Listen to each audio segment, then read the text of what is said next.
kids grow up and no longer have the imagination. I mean, it's the idea behind the Polar Express that you can only hear Santa's bell ringing when you're a kid, because when you're an adult, you're older and jaded and you no longer have that imagination anymore to hear it.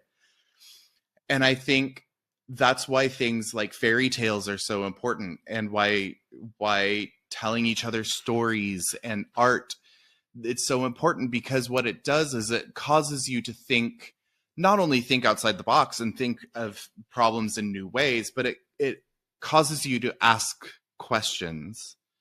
And imagination breeds curiosity. And I think curiosity is what we need more than anything as humans.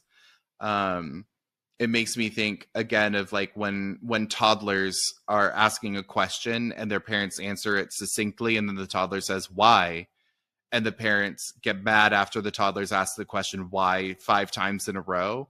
But it's a human, it's the most human thing, is to want to know why. And we are so good as adults at cutting off that desire to know why, because we get frustrated because we don't know the answers, and then we just tell that toddler to go play with their toys and stop asking questions, and it kills that curiosity, and it kills that desire to know why things are happening the way that they are.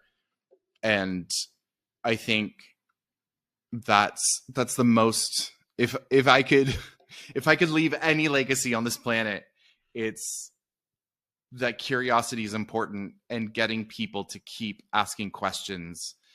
I don't mean just questioning authority, because absolutely question all authority all the time, ever. Like, never take anything at face value. But beyond that, just being curious and wanting to know, coming to every conversation wanting to learn something instead of wanting to teach something.